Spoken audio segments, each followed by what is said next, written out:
Sauron's servants found us in the forests of Beleriand, dragged us into the darkness beneath Angband, into the pits where he breaks elves. I watched it happen to my companions, watched them disappear into chambers deep below, watched what came back out. My name is Laurelin. I am the elf who witnessed what Sauron does in his torture pits, what happens to the children of the stars when the Dark Lord claims them, what horrors exist in the deepest chambers beneath Morgoth's fortress. Listen carefully. Remember what I tell you, and understand that some fates are worse than death. We were hunting in the forests east of the Blue Mountains, 12 of us, elves who had lived since the stars first kindled, who had seen the world in its youth, who knew songs older than the sun and moon, who had walked under starlight for ages uncounted and thought ourselves safe in the deep woods. We were hunters, skilled, experienced. We knew these forests better than anyone, knew every deer path and stream crossing, knew where the wolves denned and where the great elk gathered in autumn. We had hunted here for centuries without incident, without danger, without fear. The forests felt safe, familiar, ours. We were wrong. They came at twilight when the light was failing and shadows grew long between the trees. We were making camp, building a fire, preparing the day's catch for cooking, laughing, singing, enjoying each other's company the way elves do when gathered under open sky. The first arrow came without warning, struck the tree beside my head. Crude, poorly fletched, but carrying enough force to bury itself 3 inches deep in the oak. We scattered, reached for weapons, drew our bows, scanned the darkening forest for targets. They emerged from the shadows. Not orcs. Orcs did not exist yet. Not creatures of darkness or servants of evil made manifest. These were men. Corrupted men who served Morgoth willingly, who had been promised power and long life and dominion over their own kind in exchange for their service. All lies, of course. Morgoth promises everything and delivers only suffering and death and corruption. But these men believed the promises, believed they would be rewarded, believed their service would earn them something more than the brief, mortal lives they had been given.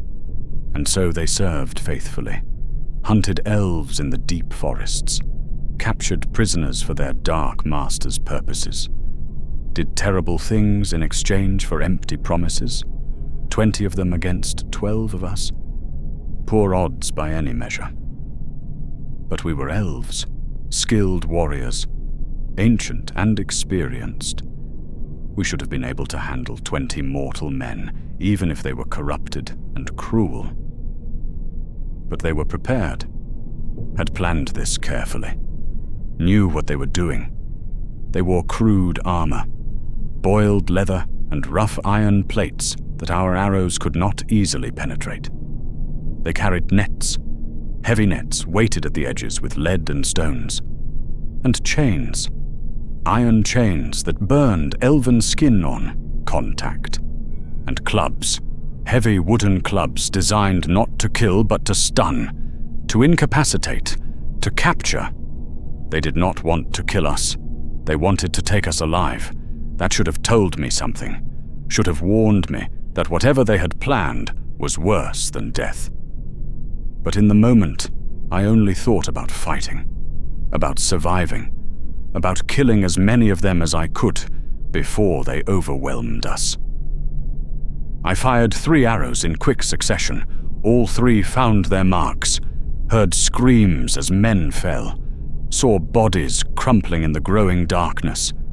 Beside me, Thalion fought with the fury of the firstborn. My friend, my companion since the awakening at Cuivianen. We had known each other for longer than these mortal men could comprehend, had walked together through ages of the world, had shared songs and starlight, and the kind of friendship that made immortality a joy rather than a burden. He killed 3 of them in the first moments of the fight. His arrows flew true. His aim was perfect. Each shaft found a throat or an eye or a gap in armor. Each shot was lethal. But they kept coming, kept advancing through the trees, kept spreading out to surround us.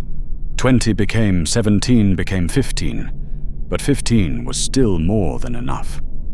The first net fell on one of our companions, a young elf named Celeborn. The weighted edges dragged him down. He struggled, tried to cut his way free, but they were on him before he could escape. Clubs rising and falling, chains wrapping around limbs, his screams cut short. Then another net, another companion down. The tactics were clear now. They were not trying to fight us blade to blade. They were using range and numbers and equipment to capture us systematically. I killed another one. Thalion killed another. We were fighting as hard as we could, as well as we could. But it was not enough. A net fell over me. Heavy. So much heavier than it looked. The weighted edges caught on my arms and legs and dragged me down to the forest floor. I hit hard, felt the air driven from my lungs, tried to roll, tried to get free, tried to cut the ropes with my knife. Too slow, too late. They were already there, hands grabbing, pulling, binding, chains around my wrists before I could even draw the blade, chains around my ankles, cold iron that burned against my skin like fire, like ice, like something fundamentally wrong, touching something it was never meant to touch. I saw Thalion still fighting, still free. He had killed another one, was reaching for another arrow, was going to keep fighting until they killed him or captured him, or he ran out of arrows. A club hit him from behind, caught him across the back of the head.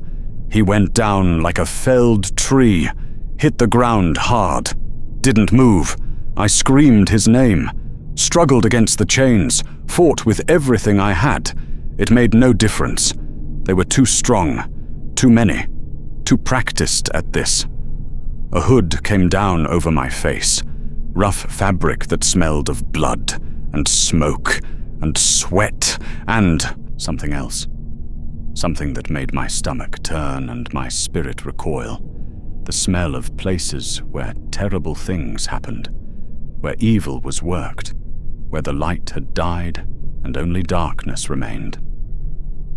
Then I was being dragged, pulled through the forest, the chains cutting into my wrists and ankles, my body being hauled over roots and stones and fallen branches, pain blooming everywhere, exhaustion setting in almost immediately.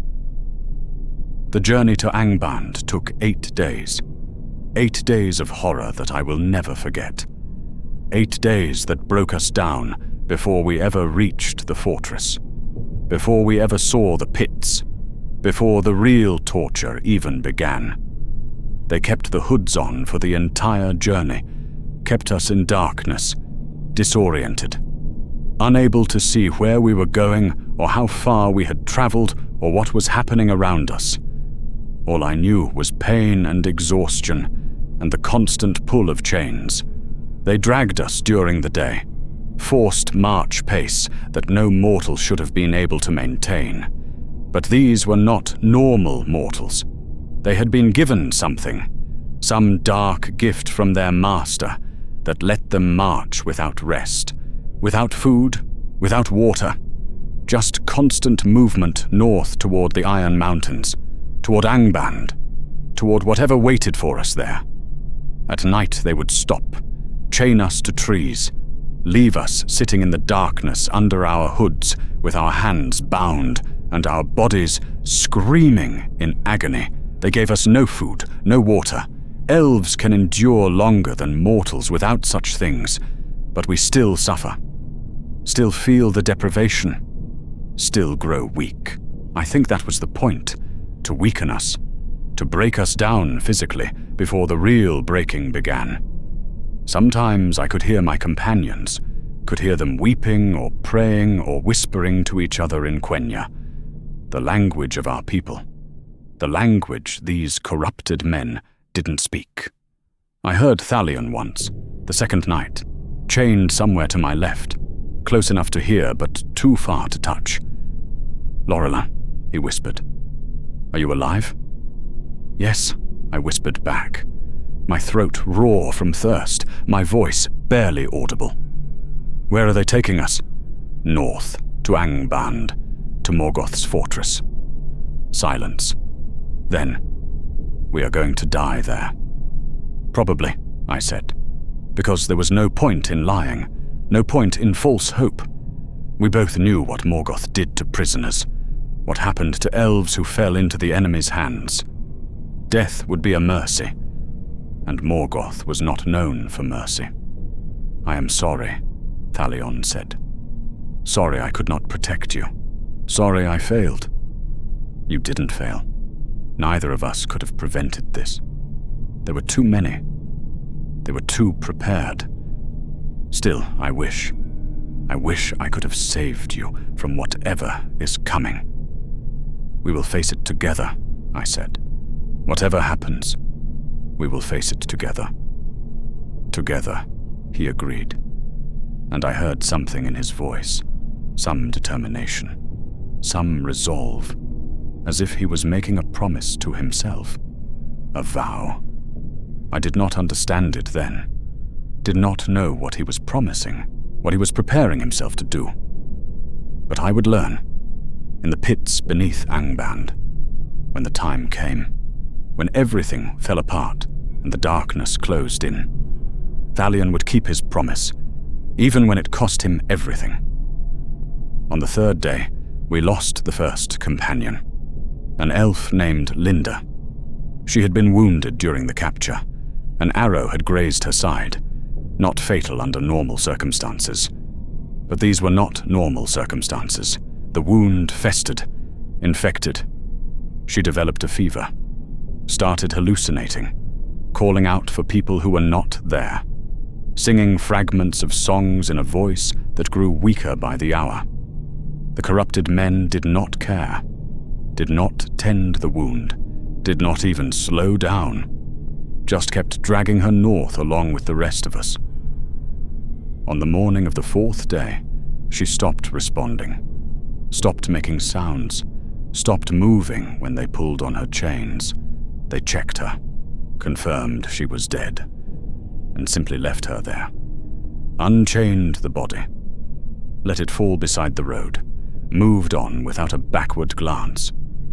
We lost another on the fifth day, an elf who simply could not endure the pace, whose body gave out, who collapsed and did not rise again. The corrupted men killed that one, a quick knife to the throat, efficient, practical, no point dragging a prisoner who could not walk. By the sixth day, only 8 of us remained, 8 out of 12, already reduced, already broken in small ways, our bodies weakened, our spirits lowered, our hope fading with each step north. And then on the 7th day, we saw it. They removed our hoods. Let us see where we were going. Let us see what awaited us. Angband. The fortress rose before us like a wound in the world, like a cancer on the face of Arda. Black towers reaching toward a sky choked with smoke, iron gates tall enough for giants, mountains of slag and ash surrounding everything. The ground itself poisoned and dead. Nothing growing. Nothing living except what served evil. The air was thick, hard to breathe. Smoke and sulfur and the smell of burning, of forges that never stopped, of industry devoted entirely to war and death and destruction. This was Morgoth's seat of power, the heart of darkness in Middle-earth, the place where evil gathered and grew and spread like disease across the land. And somewhere deep beneath those black towers, in pits carved into the living rock, something waited for us. I could feel it, could sense it in my bones, in my spirit. Some terrible purpose that required elven prisoners, some dark work that needed us alive. I did not know what it was. Not yet. But I knew it was worse than death. Knew it with a certainty that made my blood run cold and my spirit shrink. We were not being taken here to die. We were being taken here for something else. Something worse. Something that would make us wish for the mercy of death. They took us down. Down through gates of iron that groaned as they opened. Down through courtyards filled with orcs and corrupted men and things I could not identify. Down past forges where enslaved mortals labored in heat that should have killed them. Down past armories where weapons were being produced by the thousands. Down into the fortress itself. Into tunnels carved from living rock. Down corridors that twisted and descended. Deeper, always deeper, away from the light, away from the surface, away from anything clean or good or hopeful. The walls were carved with symbols that hurt to look at, made my eyes water, made my head throb with pain. Symbols in languages that should not exist, that violated the music of creation, that were wrong on a fundamental level. We passed dungeons, cells carved into the rock. I could hear screaming from some of them, could hear begging in languages I recognized and some I did not, could hear the sounds of suffering that had been going on so long the prisoners had forgotten what it was like to not suffer. Down past guard posts, where orcs watched us pass, with eyes that glowed red in the darkness. Down past chambers where I could hear chanting in the black speech. Down past rooms where terrible work was being done. Down to the deepest level. To the place where the air itself felt wrong. Where the stone walls seemed to pulse with malice. Where even the darkness felt alive and hungry and aware. The transformation chambers. They opened a door. Torchlight spilled into a large chamber carved from black stone. And I saw what awaited us. Rows of cells, dozens of them, carved into the rock on both sides of a long corridor, each cell barely large enough for one elf to stand or lie down. Iron bars across the front, locks that looked crude but strong, and in the cells, elves. Some looked newly captured, still had light in their eyes, still looked like the children of the stars, still had hope even if it was fading. Others had been here longer. They sat in corners with their backs to the bars, stared at stone walls, would not look at us, would not speak. Their eyes were empty, dead. They had given up, had accepted whatever was coming, had stopped fighting. And a very few, were different, wrong. Changed in ways I didn't yet understand, but that made my skin crawl and my spirit recoil. Their skin was darker, their features coarsened, their eyes had a yellow tinge. They crouched in their cells like animals, watched us pass with expressions that were not quite elven anymore. What had been done to them? What was happening in this place? I would find out soon enough. They separated us. Put each prisoner in a different cell. I was placed near the middle of the long row, Thalian 3 cells to my right, close enough to see each other through the bars, close enough to speak if we dared, but separated by iron that would not bend or break. I looked at him. He looked at me. Neither of us spoke. What was there to say? We both knew this was bad. Could feel it in the air, could hear it in the sounds echoing from somewhere deeper in the complex. Sounds that made my skin crawl, made my spirit shrink, made me wish for death rather than whatever produced those noises. Screaming, but not a normal screaming, not the screams of someone in pain or fear or agony. These were different, deeper, more primal. More fundamentally wrong. The sounds of something being broken on a level that should not be possible. Being changed, being twisted, being remade into something it was never meant to be. And beneath the screaming, chanting, words in languages that hurt to hear, that made my ears ache and my head throb and my spirit recoil.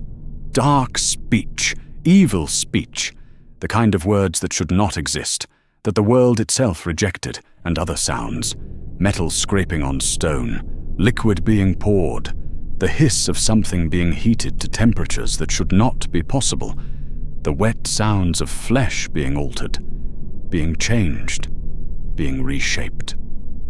We sat in our cells and listened, and tried not to imagine what was happening, tried not to think about what those sounds meant, tried not to understand that soon, very soon, we would discover firsthand. The first day passed in waiting, in listening, in trying to prepare ourselves mentally for whatever was coming.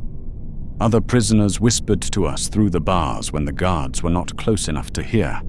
Elves who had been here longer, who knew what to expect, who tried to warn us even though warnings did no good. An elf in the cell next to mine spoke in the darkness. His voice was hollow, empty, like he had screamed so much there was nothing left inside. "You are new," he said. Not a question, a statement. "Yes," I replied, my voice barely a whisper. "Then you do not know yet. Do not understand what happens here. What happens here?" Silence for a long moment. Then they change us, break us down piece by piece, body and spirit, remake us into something new, something that serves them, something dark. Into what? I do not know what they are called. The transformations are recent. They have only been doing this for a few months, perfecting the process, learning how to break even the strongest-willed elves. Can it be resisted? He laughed, a sound with no humor in it, only bitterness and despair. No, it cannot be resisted. I have watched dozens try, watched them fight with everything they had. It never matters. The end is always the same. What is the end? You will see. Tomorrow, perhaps, or the day after. They will come for you eventually. They will take you to the chamber. They will do things to you. Terrible things. Things that should not be possible. And when they bring you back, you will understand why we sit in silence. Why we do not fight anymore. Why we simply wait. Wait for what? For it to be over. For the transformation to complete. For what we were to end and what we will become to begin. I wanted to ask more, needed to understand. But he turned away, faced his wall, would not speak again, no matter how I called to him. Transformation. That word echoed in my mind, repeated, haunted me through the long hours of darkness. What did it mean? What were they transforming us into, and why? What purpose could it possibly serve to transform elves into something else? On the second day they came for the first prisoner from our group, Findor, an elf who had been young by our standards, only a few 100 years old. He had barely lived at all compared to some of us, had seen so little of the world, had so much life ahead of him that would now never be lived. 4 guards came, corrupted men in armor of black iron. They unlocked his cell with keys that hung from a ring at their belt, grabbed him before he could even think about resisting. He fought anyway, kicked and struggled and screamed in Quenya, begged them in the language of the blessed realm for mercy, for freedom, for death rather than this. They showed no reaction, did not speak, did not acknowledge his pleas, just grabbed him and dragged him from his cell, pulled him down the corridor toward a door at the far end, toward wherever those terrible sounds were coming from. His screams echoed through the chamber, through the cells, through my bones and spirit and mind. I heard him begging, heard him calling on the Valar for aid, heard him promising anything, everything, if someone would just help him, just save him from whatever was about to happen. The Valar did not answer, or if they did, their answer was no. The door at the end of the corridor closed, and for a moment there was silence. Then the screaming started again, but different now, deeper, more raw, more fundamentally broken. The sounds of someone experiencing something beyond what elven bodies and spirits were meant to endure. It went on for hours. The screaming would fade to whimpers, then surge back to full-throated agony, then fade again. A cycle of suffering that seemed to have no end. I sat in my cell with my hands over my ears, trying to block it out, trying not to hear, trying not to imagine what was being done to produce those sounds. It didn't help. The screams seemed to bypass my ears entirely, to echo directly in my mind, in my spirit, a warning of what was coming, what we would all experience eventually. Thalion sat in his cell with his face in his hands. I could see him through the bars, see his shoulders shaking, see him trying to maintain composure and failing. We had lived for thousands of years, had seen battle and death and suffering, but nothing had prepared us for this, for the systematic torture of our own kind, for the sounds of an elf being broken.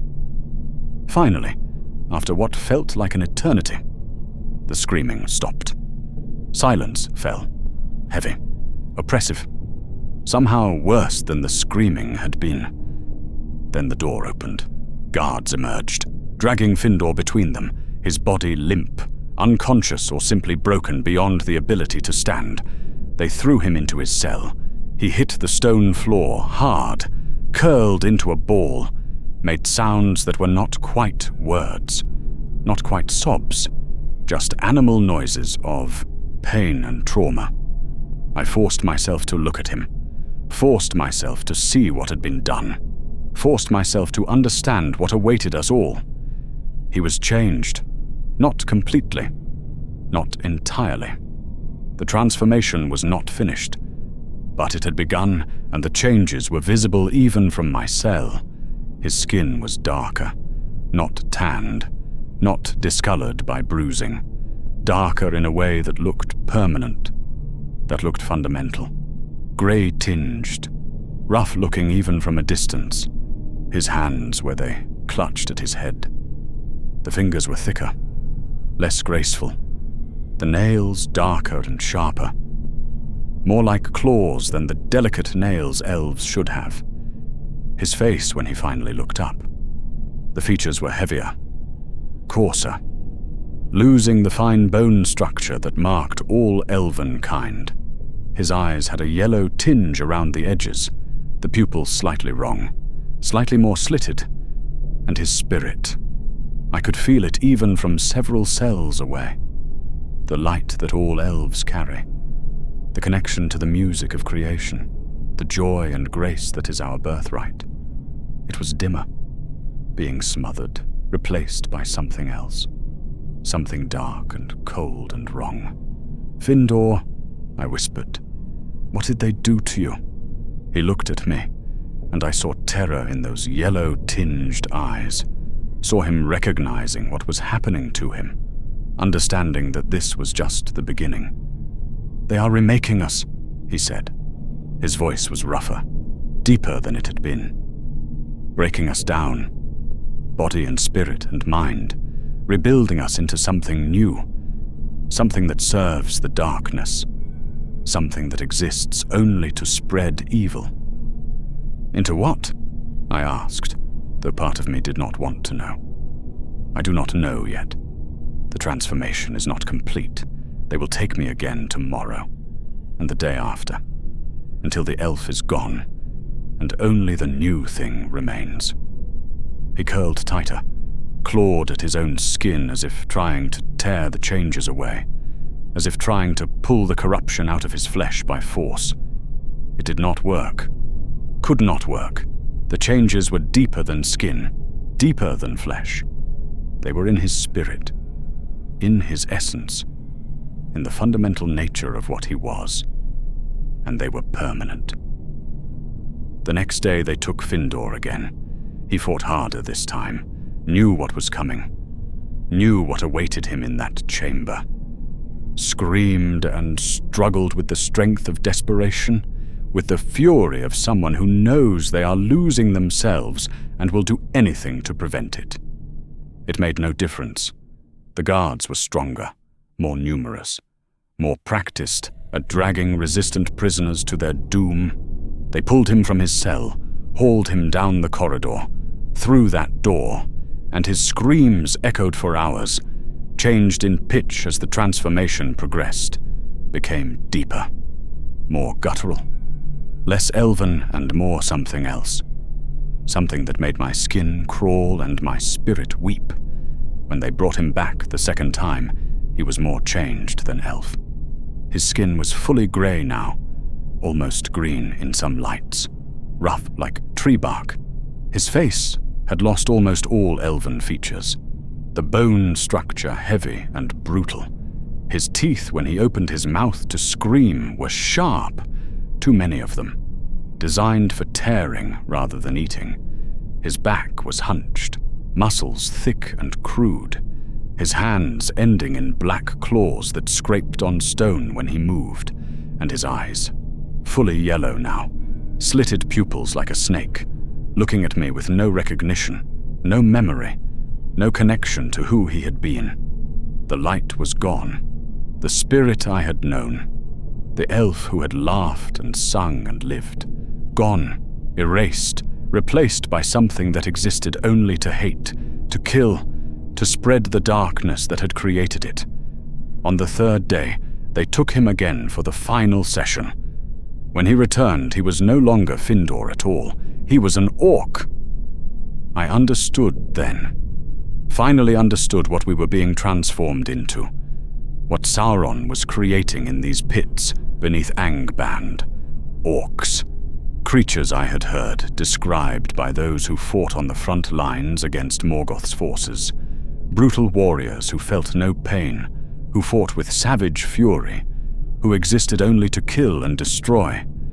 I had thought they were some new creation, some dark sorcery that shaped flesh and spirit into weapons, some corruption of the natural world that produced monsters.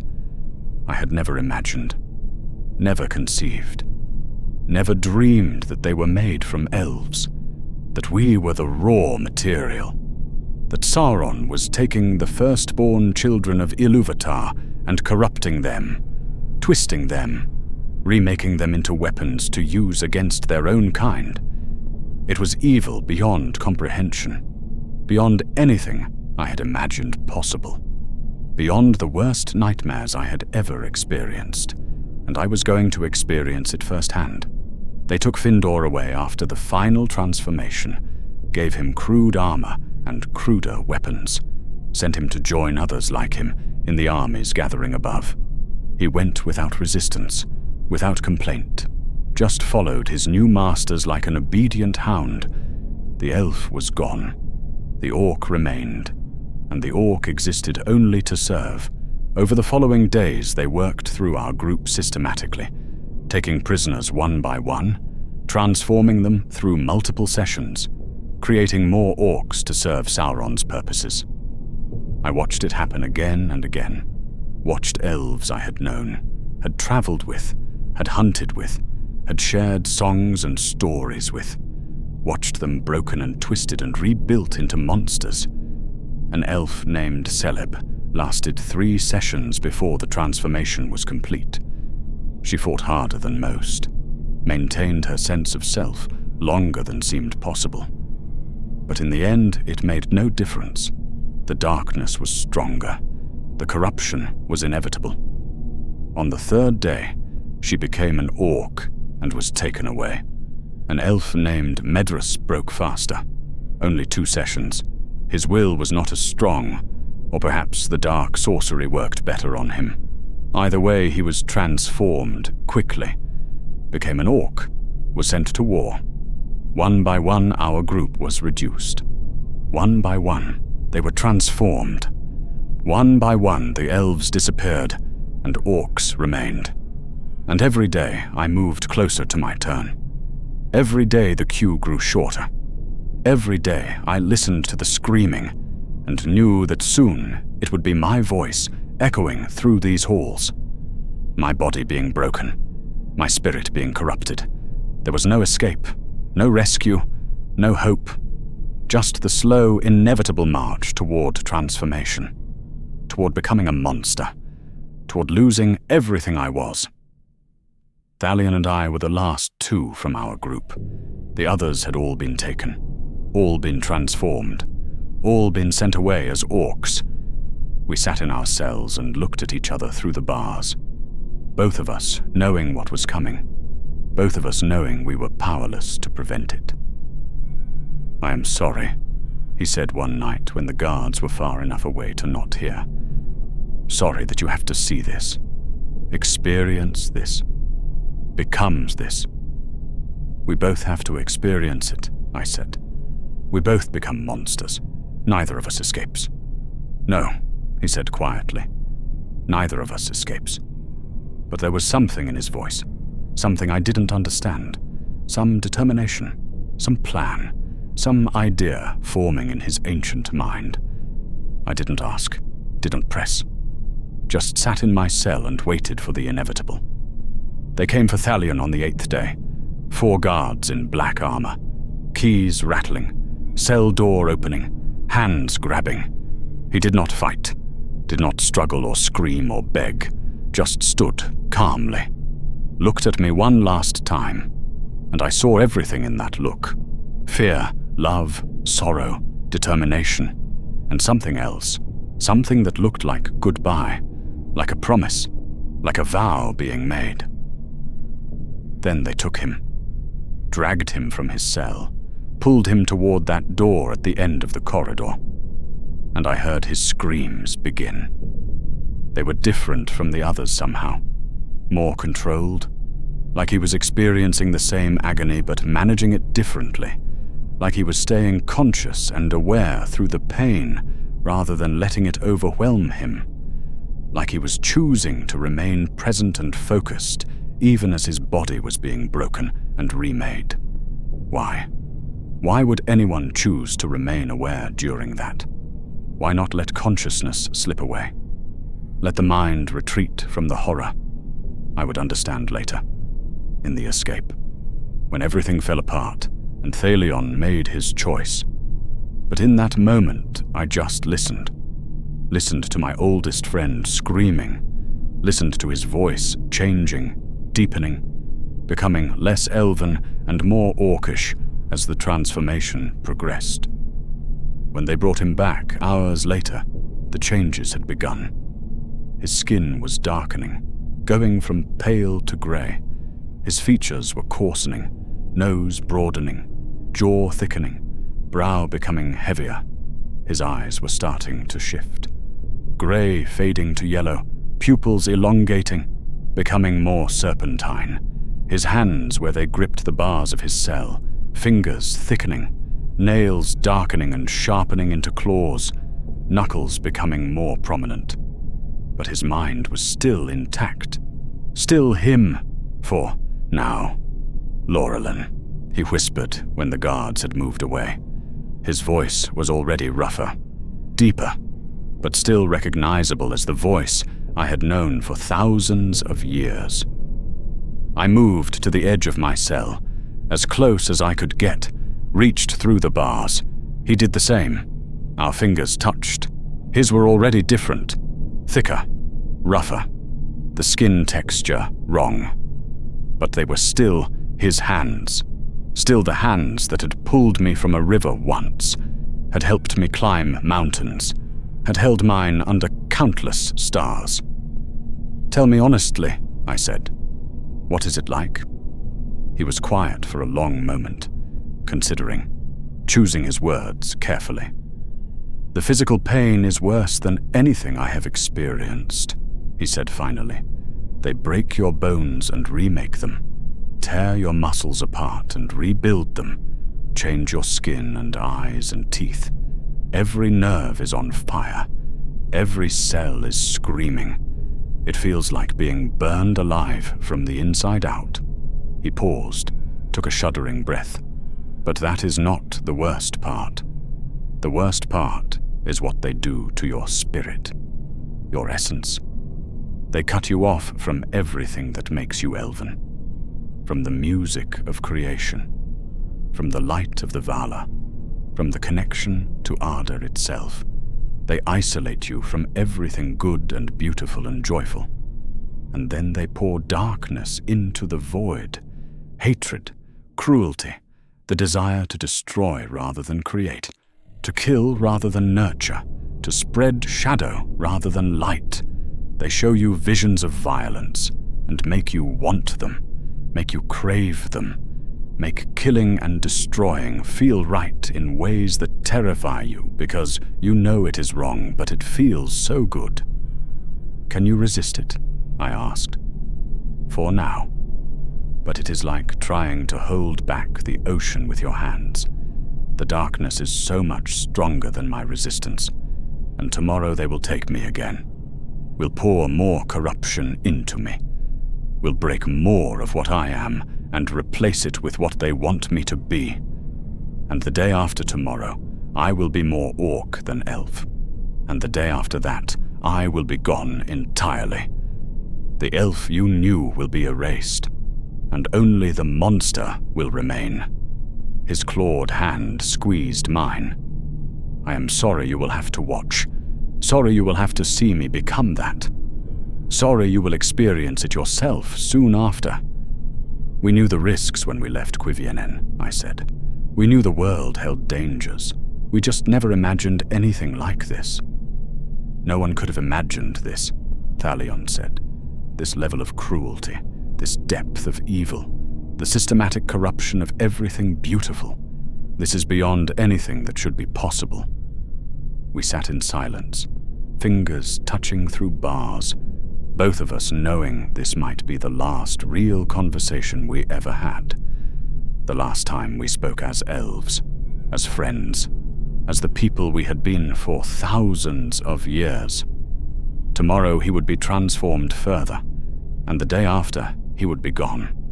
And the day after that, I would follow the same path, into darkness, into corruption, into transformation, from elf to orc, from light to shadow, from free to enslaved. There was nothing we could do, nowhere to run, no hope of rescue or escape or salvation. We were going to become monsters, both of us, and we could only watch it happen. The next day they came for Thalion again, the second session, the one that would complete the transformation, the one that would erase what remained of the elf and finalize the orc. He fought this time. Not like Findor had fought, not with panic or desperation or terror. He fought with calculated fury, with the strength that comes from determination, from choosing, from making a decision and committing to it fully. He grabbed the first guard who reached for him, twisted, broke the man's arm, threw him against the bars hard enough to crack ribs. The other guards rushed him, 4 against 1. He fought them all, punched and kicked and bit, drew blood, broke bones, made them work for every inch, but they overwhelmed him eventually. Numbers and armor and preparation, winning against even elven fury. They dragged him from his cell. He was screaming now, but not words, just raw sound, defiance and rage, and something that sounded almost like laughter, like he found something darkly amusing in the futility of it all. The door closed, and his screams echoed through the chamber, through my bones, through my soul, different from before, louder, more sustained, like he was refusing to let his voice break, refusing to let consciousness slip away, forcing himself to remain aware and present through every moment of agony. Why? Why endure that? Why not let the mind retreat? Let the pain take consciousness away? The screaming went on for hours, changed gradually, deepened, became less elven and more orcish as his vocal cords were transformed, as his throat was remade, as everything about him was broken down and rebuilt into something new. When they finally brought him back, I knew he was lost.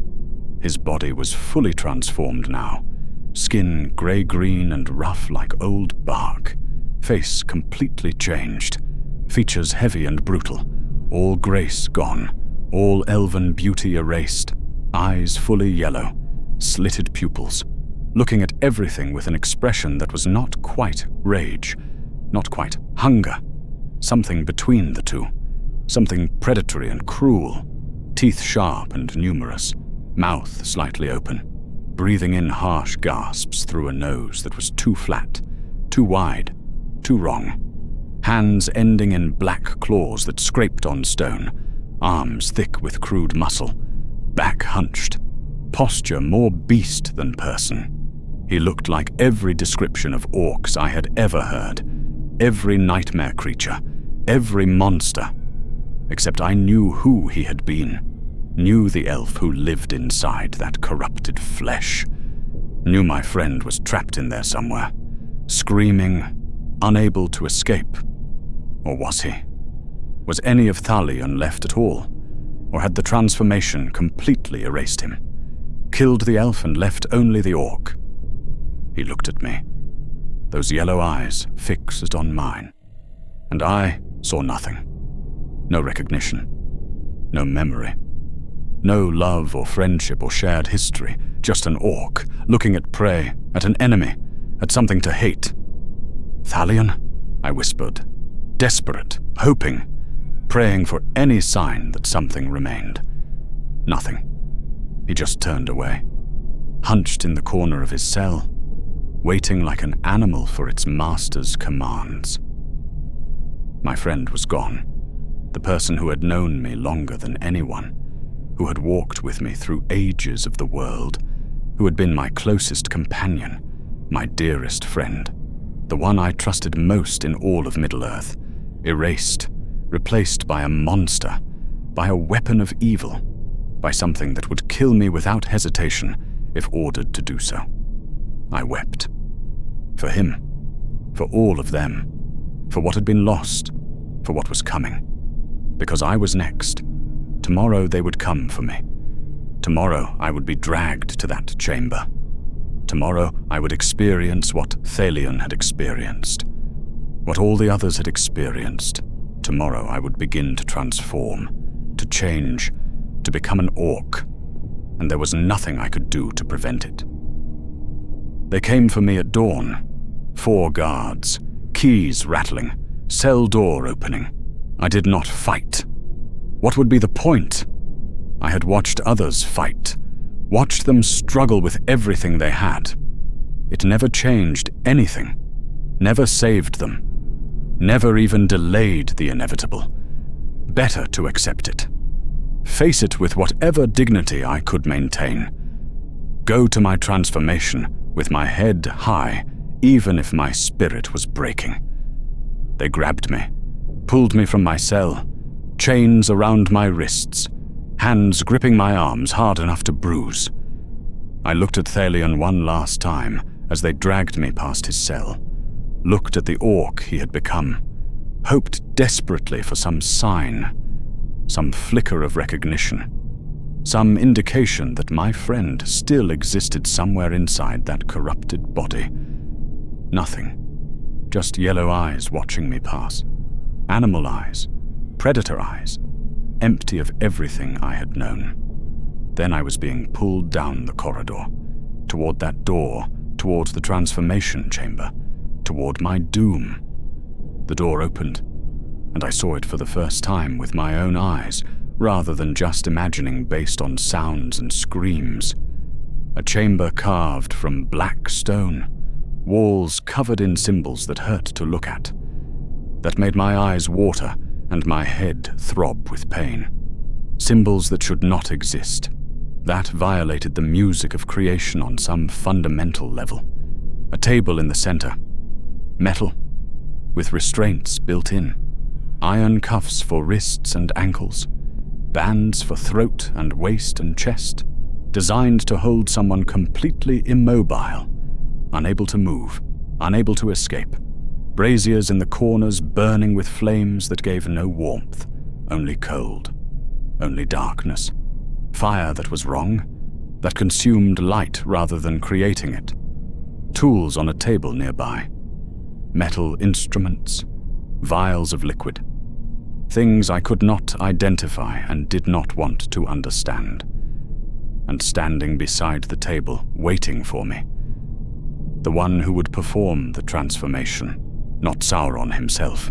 The Dark Lord had more important matters, but one of his servants, a Maya who had fallen, who had chosen darkness when given the choice, who now served Morgoth and enacted the will of his lieutenant. He was tall, taller than any elf, wrapped in robes of black that seemed to drink the light. His face was hidden in shadow, only his eyes visible, burning with fire that was not natural, that came from within rather than reflecting external light. He looked at me, and I felt his gaze like a physical weight, like pressure on my spirit, like corruption trying to seep into me through eye contact alone. He did not speak, did not explain, did not threaten or gloat. He simply pointed to the table. The guards forced me onto it, strapped me down, iron around my wrists so tight it cut circulation, iron around my ankles, around my throat, around my waist, around my chest. I could barely breathe, could not move at all, could only lie there and stare at the symbols on the ceiling and wait for the pain to begin. The fallen Maya moved to stand beside me, placed his hands on either side of my head, began to chant in the black speech, words that made my ears ache, that made my mind recoil, that felt like poison being poured directly into my thoughts. And then the pain began. It started in my spirit, in my essence, in the connection I had to the world and to the music and to everything that made me what I was. I felt it being cut, severed, like a rope being sliced through, like roots being torn from soil, like being ripped away from everything I had ever been connected to. The music of creation that I had heard since the moment of my awakening.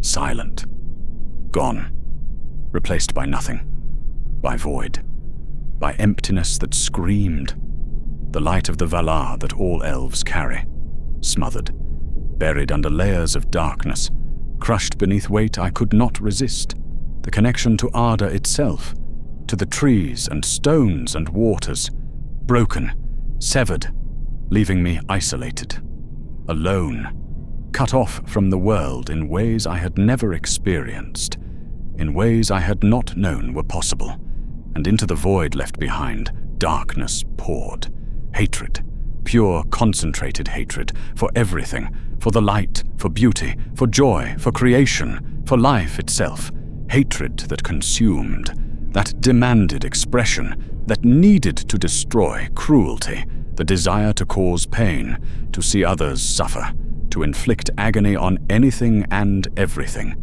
not for purpose, not for gain, just for the pleasure of causing harm, rage, endless burning rage, at everything, at existence itself, at the world, at the Valar, at Ilúvatar, at the music that had created me, rage that would never be satisfied, never be quenched, would only grow and spread and consume, and it felt right. That was the terrible thing, the horrifying truth. It felt natural, felt like coming home, felt like this was what I had always been meant to be. The light and joy and music, those felt like lies now, like deception, like something imposed on me from outside rather than coming from within. The darkness, this felt true, felt honest, felt like my real nature finally being allowed to emerge. I knew it was wrong, knew the darkness was corruption, was evil being forced into me. But knowing didn't help, did not give me power to resist. The darkness was too strong, too compelling, too seductive. My body began to change. I felt bones breaking, heard them crack and splinter inside me, felt them being remade, reshaped, reformed into something different, something stronger, something more brutal. My spine curving, ribs expanding, joints realigning, every bone in my body being broken and rebuilt, pain beyond anything I had imagined, beyond what elven bodies should be able to endure. But I endured, stayed conscious, stayed aware, felt every moment, every crack, every reformation, my muscles tearing, shredding, being rebuilt thicker, denser, crude and powerful, losing the grace and precision of elven flesh, becoming something designed only for violence, my skin changing, roughening, darkening from pale to green-gray, losing sensitivity, becoming thick and tough like leather, like armor grown from flesh. My hands, I could see them strapped to the table, watched my fingers thicken, watched my nails darken and sharpen and curve into claws, watched my palms grow calloused and hard. My face, I could not see it, but I could feel it. Bones shifting beneath skin, nose broadening and flattening, jaw thickening, brow becoming heavier, teeth growing and sharpening and multiplying, becoming weapons designed for tearing. My eyes, the world looked different, colors shifting, brightness becoming painful, darkness becoming clearer, easier to see in, more natural. And my thoughts, my precious thoughts, my identity, myself, changing. I found myself thinking about violence, about hunting, about killing. The thoughts came unbidden, unwanted at first, but persistent, compelling. What would it feel like to tear flesh with these new teeth, to rend with these new claws, to break bones with this new strength? Good. It would feel good, right, natural, satisfying in ways that creating or nurturing or building never could be. Why resist these thoughts? Why fight them? They felt true, felt honest, felt like they came from somewhere deep and primal and real. The elf thoughts, the ones about songs and starlight and beauty, those felt distant now, fading, less important, less real, like dreams upon waking, like childhood memories that no longer mattered. I was losing myself. Could feel it happening. Feel the elf I had been for thousands of years being erased, being overwritten, being replaced by something else. And part of me, a growing part, whispered that this was good, that this was right, that the elf had been weak and foolish and deserved to be replaced. No! Some core of me screamed, some fragment that had not yet been corrupted, that still remembered, still knew. I am Lorela. I am an elf. I awakened at Cuivienen under stars. I have walked Middle-earth for ages, uncounted. I have known joy and song and friendship. I have loved. I have lived. This is not me. This darkness is not mine. It is being forced on me, poured into me. I must resist, must hold on, must not surrender. But the darkness was so strong, so compelling, so much easier than resistance. Just let go, just accept, just become what they are making me.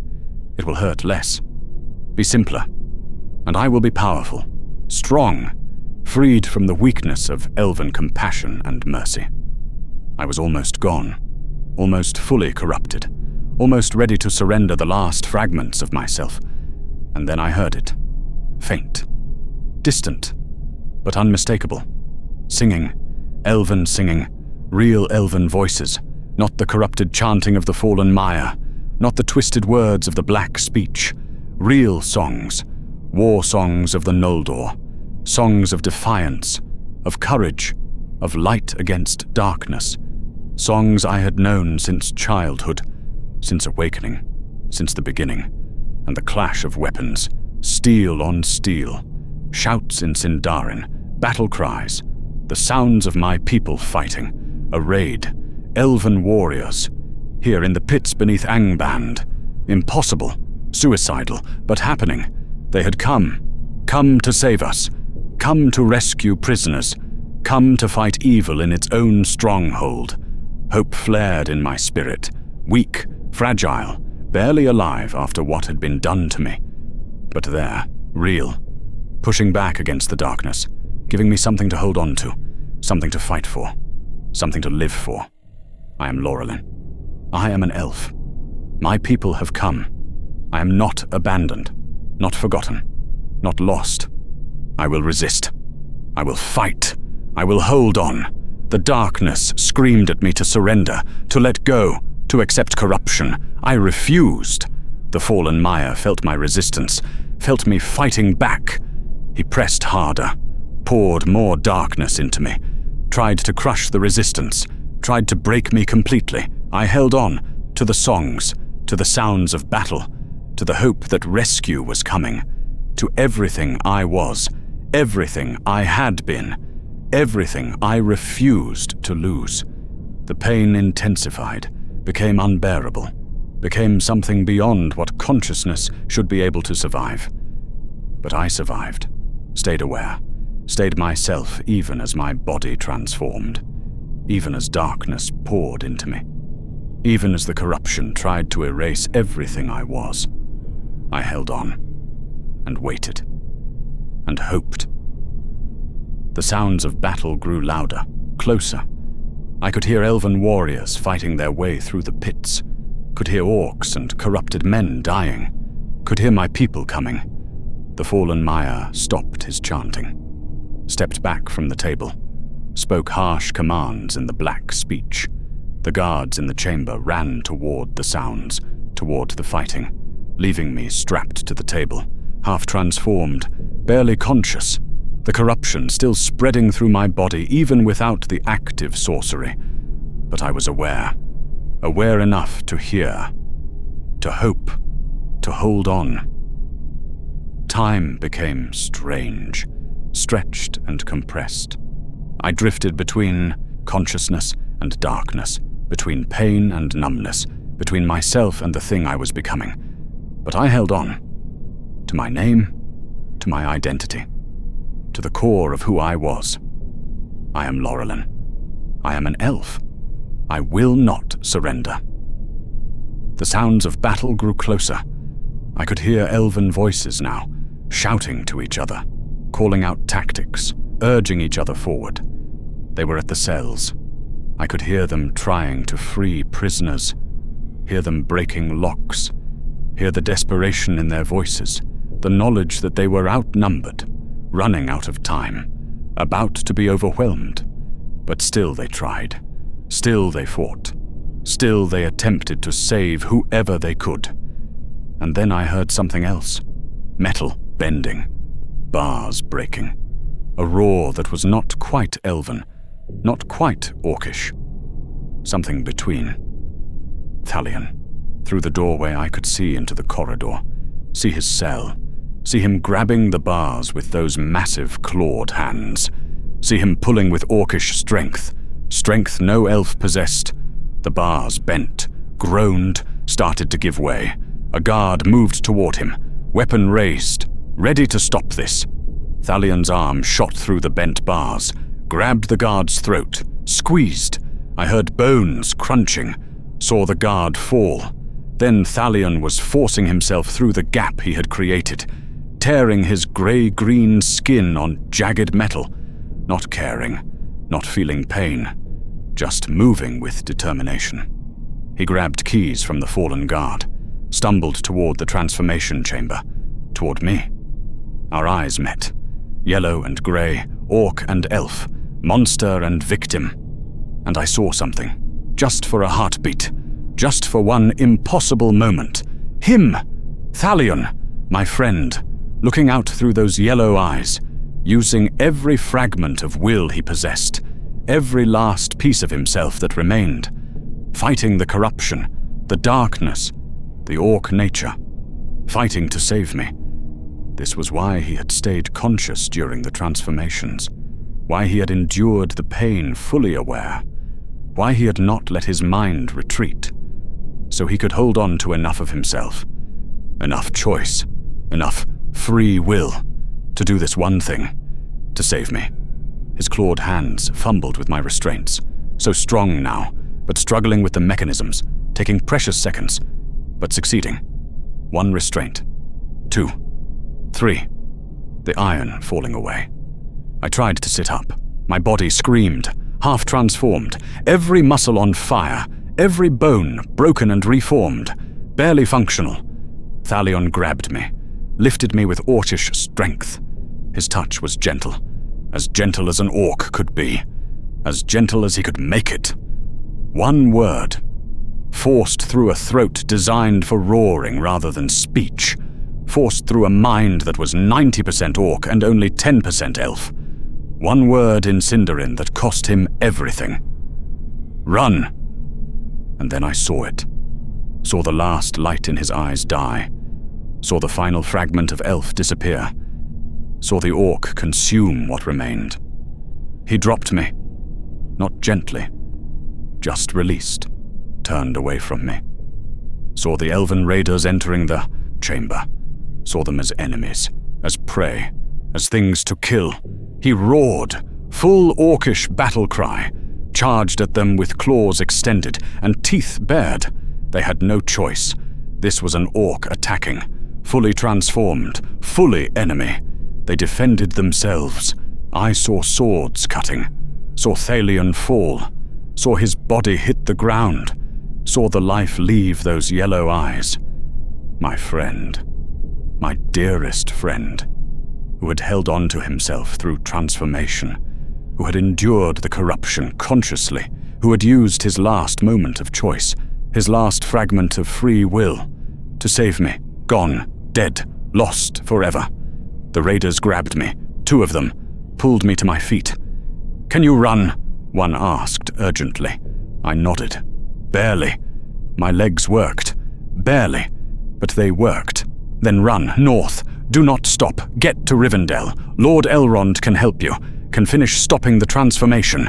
Go now." They pushed me toward the corridor, toward the exit, toward freedom.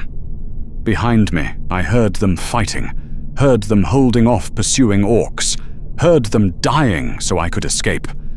I ran, stumbled past cells, past bodies, past prisoners who could not be saved. Other raiders were fighting throughout the pits, creating a corridor through which I could flee, sacrificing themselves, one by one, for me, for 1 prisoner, for 1 victim who might still be saved. I reached the surface, stumbled into cold air and starlight. Behind me, the sounds of battle faded, failed, ended. They were all dead, all of them. The raiders, Thalion, everyone. And I was alone, half transformed, barely alive, fleeing north into wilderness. I ran until I collapsed, until my transforming body could not take another step, until I fell in a river valley and could not rise. Strong hands found me.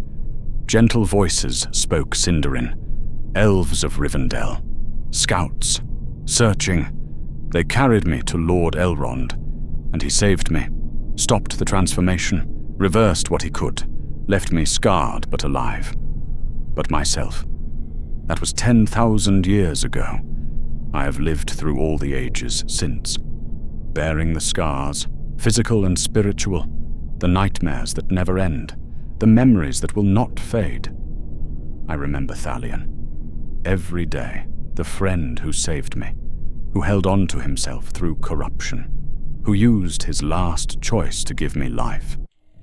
I remember the raiders who died, who sacrificed everything. And I remember what orcs are. Victims, corrupted, twisted, made into weapons against their will. They cannot be saved. The transformation is permanent. The elf is gone, but they deserve to be remembered for what they were. Before Sauron broke them, changed them, made them into monsters. That is my testimony, my witness, my warning. Remember them. Remember what they were, before the darkness claimed them forever. If you enjoyed this story, please subscribe. There are countless untold tales from Middle-earth waiting to be told. Stories of ordinary people who witnessed extraordinary darkness, who survived impossible horrors, who lived to bear witness. So please do subscribe. It helps the channel tremendously, and let us continue exploring the shadows of Middle-earth together.